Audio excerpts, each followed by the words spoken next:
Hello guys, my name is Balkrishna Srivastav and welcome to CodeWithBK.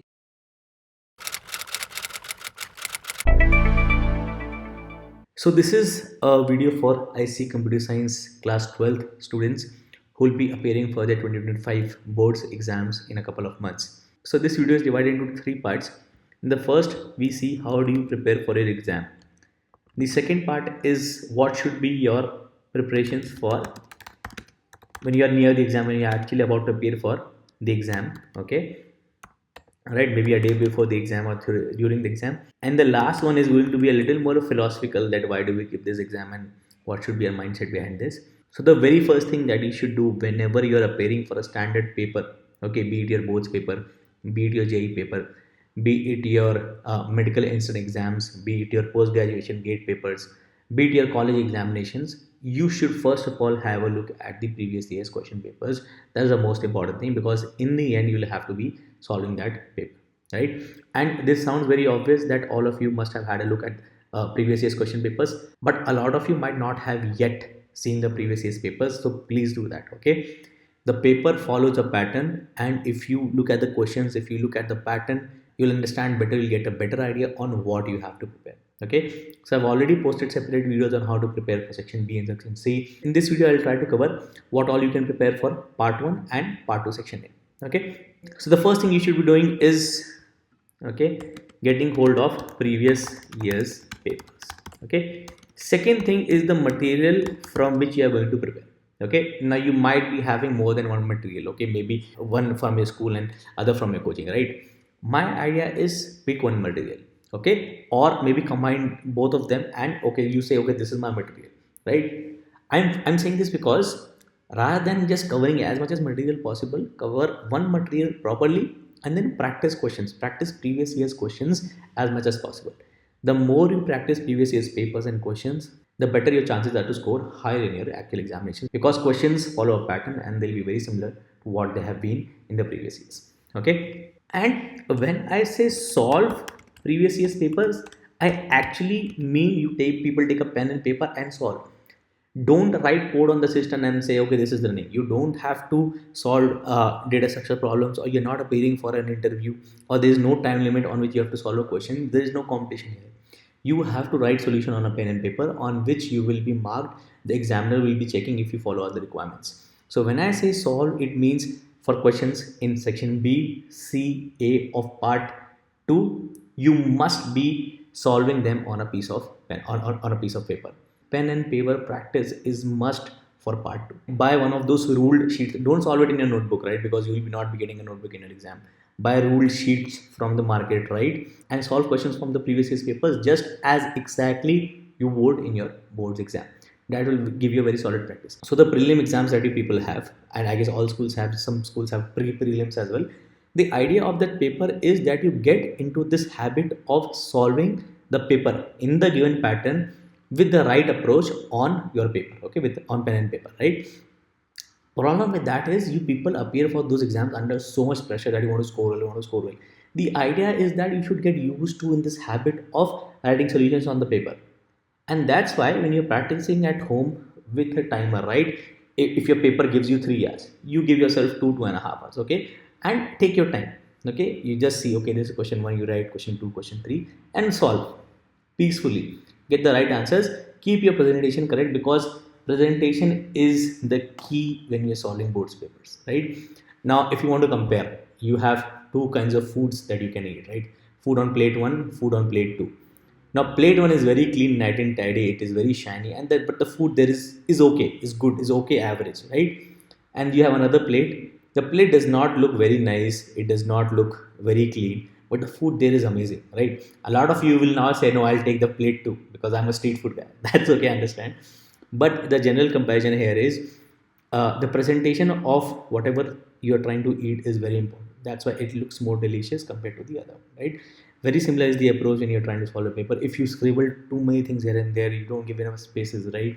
You maybe don't underline the answers, the examiner might not be that impressed with what your paper is, right? Because obviously they are given a marking criteria on how they are supposed to provide you marks, right?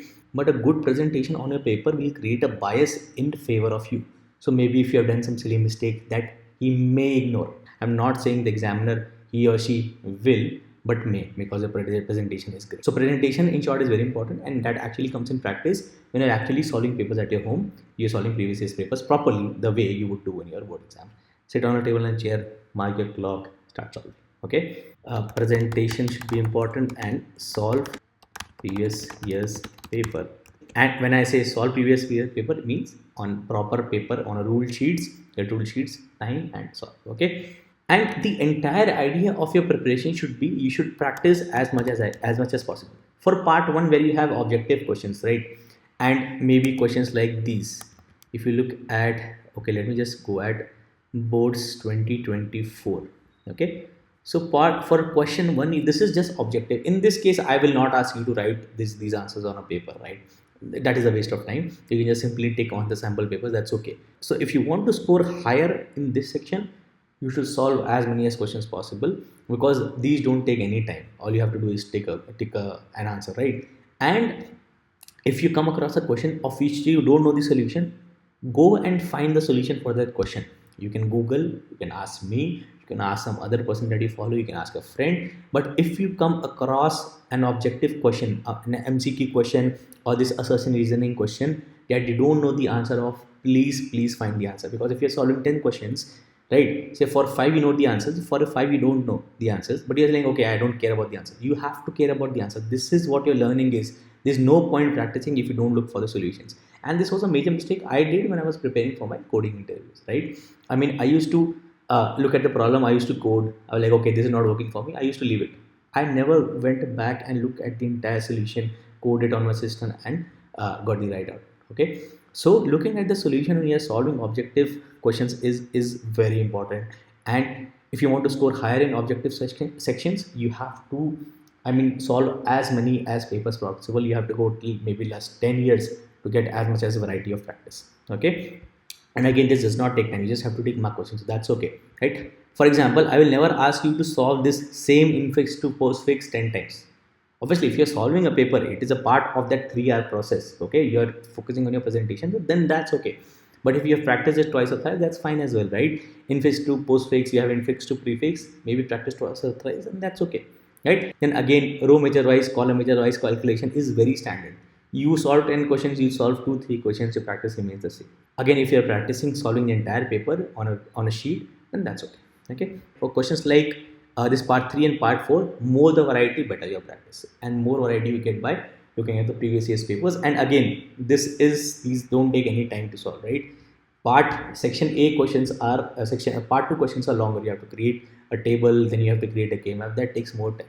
Okay, so for that, I will maybe recommend maybe solving 5 or 6 papers, maybe till, and including the specimen papers at most. Okay, that should be enough. But for part 1, the more the variety, the higher you score.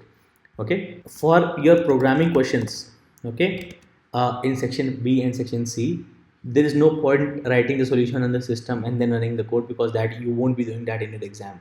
You'll have to be writing the solution on a paper. So again, get in the habit of writing those solutions on a paper. And that's what I mean when you solve previous year's questions from section B and section C, where you have to write a class, write the corresponding function, complete the corresponding functions, write a main function. You should actually be doing it on a paper, okay, and properly, like you would do in your exam. Objective questions you can scribble around, but for part 2 answers which are longer, which needs better presentation, you should be getting in the habit of writing them on a paper. Okay, so these are in short my recommendations on an approach on how to prepare. Obviously, you just have a month left, right, and you have other subjects and other exams, including your JEE exam. So you have other stuff going on too. So I hope my bullet points here are of some kind of help to you. Okay, now we come to the part when you are actually in the exam, or maybe a day before the exam. Okay, when you're in the exam, the first thing is take your time with the given 15 minutes of reading time. Read the entire paper. Don't be overconfident, don't be cocky. Please take your time, read it to the last letter. If you are smart, solve the entire paper. Even I used to solve the entire paper, right? But I never messed up the question order. I never solved more than that was needed, right? If there is not a requirement of a main function, I will not write it. It's not a requirement, I won't be marked for it. Okay, there's no point writing extra. Okay, when you're reading the paper, you have an idea that what questions I'll be choosing from my section B, A, B, C in part 2. Okay, because you'll have to solve 2 out of 3. right? You should have an idea. Even if you don't, that's okay. And maybe when you're reading the paper, it might happen you don't know the first question, first MCQ. You might not know the second MCQ, and then you might not know the third MCQ as well. Don't panic. That's okay. It might click. Okay, you just have to choose an option. You can just, when you're solving the paper, say question one, part one, leave it. Question, say part two, leave it blank and move on. Okay. When you come back, revise, you can fill it again. That's not an issue. Do not panic. One or two questions will not decide your future. Don't start calculating your percent or this will happen, that will happen. Don't do all that. Okay. Focus on the job. Your job is to get the answers right. Stay there. Stay in the zone. Okay. And for your MCQ questions, you either know it or you don't know it. That's it. There is no logic behind it. If you don't know it, it's okay. You leave that space blank. You come back and maybe it clicks again. Okay. Because I remember when I used to give my engineering engineering exams, in my second go of going through all the questions, I used to solve a lot more than in my first go. Okay, because you are a little nervous, you are a little worried, you're focusing more on the outcome, like how much will I score, this, that, blah, blah, blah. Once you go through the process and you're into the paper of 10-15 minutes, your nerves calm down. You're like, okay, this shit is happening. I got to take care of it. So that it gets better then. Okay. And why do I say utilize your reading time and also take your time to revise your paper? Because this reflects a work ethic. Work ethic is basically how well do you put yourself in order to complete a job that you have been given. Okay. And I have horrible work ethic. I have okay work ethic now. The last time I had good work ethic was in my 10th standard. I scored 98.4% in my 10th standard. I was first in the entire Kanpur city. And that is the only time I remember having a good work ethic, doing my job the way I was supposed to do. 11th, first time I was failed. 5, 6, 7 marks out of 70 in my physics, chemistry, maths. I had lost interest in ACAS. I had zero interest. First two terms of my 11th, I was failed. And then I passed into 12th, and then I had to complete my entire 11th and 12th course to complete my boards. 12th, I got some 95.75, 96% in 12th boards. Very horrible. I was very not happy. And then I did not want to do engineering. I had to drop. Then I had to give an engineering exam. Horrible work ethic. My college work ethic was also horrible. Even after I graduated, my work ethic was very bad. It is now the first time in my life I'm actually feeling like, yeah, I have a better work ethic than ever. Okay, and this is how we are. We are lazy people. Indians don't like to work hard. We get a result with a little minimal output, we'll just do that. That's it. Okay, so work ethic is very important, and this is a habit I want you guys to inculcate right now, because right now you're preparing for yourselves, you're working for yourselves. Whatever marks you get, it is for you, not for anybody else. But there will be a point in life you'll be working for somebody else. When you work for somebody else, you will actually have questions with you giving your 100%, because you'll be like, okay, I'm doing so much effort, but it is going for somebody else. And that's a very valid point. Yeah? It's a very valid question, right? So right now, whatever you do, it is all for you. All your marks are yours. Okay, nobody else. The only beneficiary of all this is you yourself. Okay, so try to give your best and have a good work ethic. Okay, don't waste time on MCQs pondering. You either know it or you don't know. Come back, leave a space and come back again. So read the paper well. Okay, decide on what questions you'll solve. Revise. Take time to revise. Everybody does silly mistakes, and you definitely don't want to go home, look back at the question paper and say, oh, I missed this, I missed that. 10 minutes at most of your precious time it will take for you to revise the paper, and you can maybe fix so many random issues, if simple silly issues, if you just go back and revise the paper. It is just about some work ethic. Don't be overconfident, don't be cocky. If you want to be actually cocky, solve the entire paper without a single mistake. Okay, that is when you can say you're cocky, right? And I'll agree. Okay, all right. One more thing is, try not mess up the question order, because you can say question 2 part 1, then don't say question 3 part 2, then don't go to question 2 again, right? Don't do that. Solve all parts of a question together. Okay, if you don't know, leave enough space and then start again. Okay, I mean, if you have to do, if you forgot solving a part, that's okay. I mean, there's no other choice then, but try not mess up the order. If you don't know an answer to a question, just leave some space there and start. Okay, but try not mess up the order. Okay, even if you're solving all 3 questions, say in section B, section C, in part 2, say part 2 section A, section B, section C, they should be in the right order. If 6, 7, 8, they should be 6, 7, 8. It should not be 7, 8, 6. Again, if you do it, that's okay. But try not mess up the order, because you don't want to give the examiner any chance to deduct your marks. Okay, examiner has a lot of solution copies to mark. Yours is not the only. Okay, so what should you be doing one day before the exam? Okay, or maybe a week, a few days before the exam. Okay, so now this is very dependent upon the individual. I'm a very chill guy. Well, I'm not saying because of this social media trend. I'm actually a very chill guy. So when I used to go for my exams in school, everybody used to have notebooks and books in their hand, and they were like trying to revise and mug us.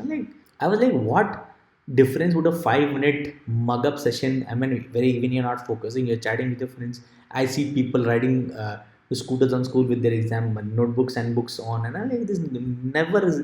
That is not going to make any difference. That was the guy I was, because I used to be prepared, right? I used to be the only one that's chilling around in the morning. Yeah, what's up, what's up, what's up? Everybody used to just keep mugging, right? And it was till my college. In my college, even if I don't know an answer, I'll give my blank sheet back to the professors. I don't know this, and I'll just walk out. There's no point wasting my time on this. So I've always been very sorted about this, right? I remember people in my college, even when then they used to walk to the examination hall, they will have notebooks in the hand, like. So I used to just focus on my sleep, my rest. The time frame in which I'm supposed to give my exam should be my most mentally active time. And I say this because a lot of you will be giving exams from 2 to 5. We are not used to, none of you are used to giving exams from 2 to 5. Okay. That's why I say solve papers, start at 2 o'clock till 5, solve a paper. Just get in the habit of sitting 3 hours at that point of time in the day. Okay, because none of us are used to that, right? In 10th, that is okay, because most of your exams happen before 12 p.m., right? In 12th standard, most of your exams happen from 2 to 5. So you should get in the habit of writing solutions on a paper from 2 to 5. And that's why I say you should actually be solving a paper the way you would do a previous year paper, the way you would do from 2 to 5, so that you get in that habit. Okay. So I used to focus on that. I used to focus on my rest. I just used to focus on things I keep forgetting, maybe just revising the final bits, and that's it. You can say I was very confident that I'll do well. So if I was going for an exam now, my mindset would be very clear. I'm like very sorted now. I was not, but I guess it was the confidence and the preparation that got me through the exams, right? Because my mindset was very wrong. I used to focus a lot on the results, a lot on what will happen after the exam. You should not be doing that. When you're giving the exam, you should just be on the exam.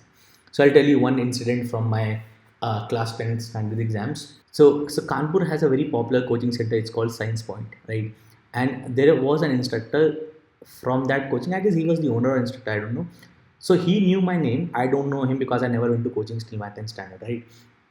11th I went. I joined for a month and then I left it. I then joined the coaching in my top year. Anyways, so I'm actually writing my answers, and that dude comes and he's like, Balkrishna, how was your previous exam?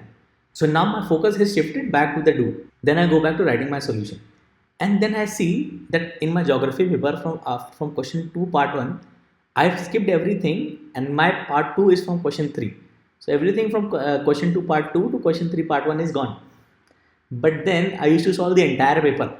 So I got marks because I solved the extra questions. Okay. So that's what I'm saying. When you're in the paper, you should actually be focusing just on the paper. Don't think around here and don't look around here and there. Okay. Focus. Right. I hope I'm not talking way too much. That's why I usually avoid videos like this where I just talk. That's why I just focus on teaching, right? Okay, so one day before exam, again, it depends upon you. You can go for a movie as well. It depends upon what kind of an individual. Just stay relaxed. Don't worry too much about things. If you are prepared well, I mean, it will all be right. Trust what kind of an individual you are. Okay, your friend might be someone who studies till the very end of the exam and scores well. You might be someone you want your time, you want to relax, you want to sleep properly, and then score. Okay, you might be that kind of person. Two people can score well with different approaches. That is very possible. Okay. All right. Okay. We come to the last part on why this and the mindset behind this. Okay. So this is nothing to do about how to prepare and what to prepare. This is just my input on why you are giving these exams and what is important and what is not important. Okay. So a question a lot of you ask is this going to decide where I end up in life? No. This will just decide marks that might be used to get an admission into some college, and that is when your life will start. Will these marks affect you as an individual?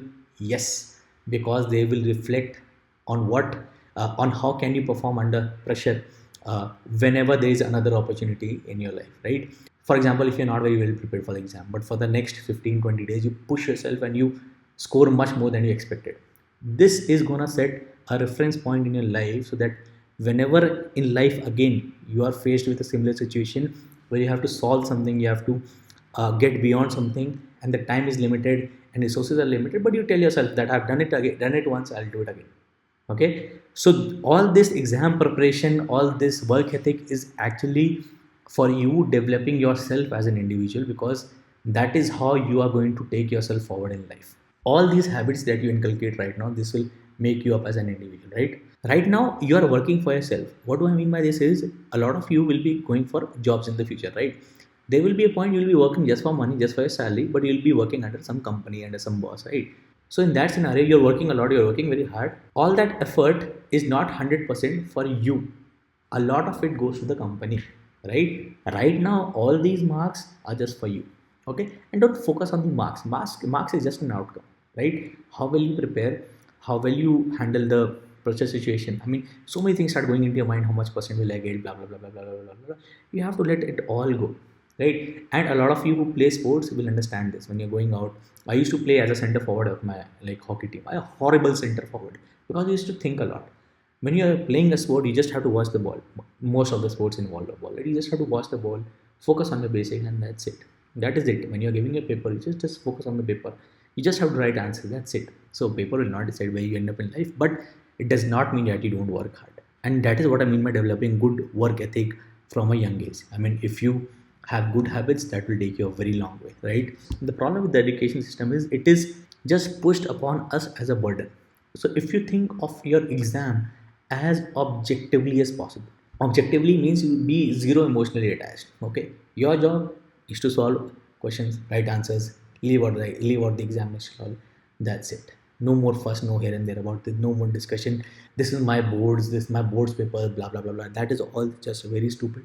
All you have to do is solve paper and get out the examination hall. Move on to the next paper. That's it. You complete your papers, move on, have party, go travel somewhere, go for a trip, have fun, move on to the next part of your life, right? That's it. If you take things as objectively as possible, you will be very sorted. And the only people who probably care about your outcome is your parents, parents or guardian. Maybe if you are lucky, then there is a friend who cares, and if you're lucky, then there is a sibling, brother or sister who cares. Otherwise, nobody cares. Literally nobody cares. I mean, you do well, you don't do well, nobody cares. People are too busy in their lives to give a shit about this. Nobody cares, right? So I mean, the entire idea is you should be working as hard as possible, giving your best, setting yourself as an example, so that if ever in life you are faced in a similar situation that you think you'll have to work harder, you can feel confident. You should feel confident that you can, because if you give your best right now, this will reflect to some other point in your life, where again you will be able to do your best, because you did it once, you can do it twice. Okay, and it will not be always about getting marks. Getting marks is just a byproduct in this case. I mean, as a student, there is nothing else that you have. If you're a state level athlete, or you're into music, that you probably be a playback singer in a couple. Yes, I'm not going to ask you to do all this. Just pass and leave, right? But if you don't have all those things and studying is your primary job, then you should be doing your best. Trust me. And it's just a paper. Don't panic. Don't worry too much about all this. I mean, and a lot of what you do and how you perform in the exam is also related to how well you are able to cut out the noise around you. I'm sorry to say, but there will be very few people who will be in favor of you doing well, right? So to cut out all those noises, voices who really don't support you, and then getting on the job of what you're supposed to do. Your job is to study, give your paper, appear for a paper with your best of abilities. That's it. You do that, you'll be golden. Okay. All right. So I hope this video was helpful. If you have any follow-up questions, please let me know in the comments. I always try to answer all the comments. So I had 97 in my 12th boards. I was very disappointed because I thought of getting 100. I remember doing the entire paper. I don't remember anything I went wrong, but you never know, right? Must have made some mistake, right? Because in my 10th, I had my 100 in my computers. Again, I remember not doing any mistake and I got 100. I used to think a lot about the outcome in my 12th exams. In my 10th exams, I used to focus more on the process, and that's the difference, right? So in my 10th, I was easily able to score. I won't say easily, but luckily, yes, obviously there's a lot of luck involved, but I was able to score well compared to my 12 because I did not panic. I was in the process. Okay. All right. So let me know if you have any follow-up questions. Please do like this video, subscribe to my channel, and thank you for watching.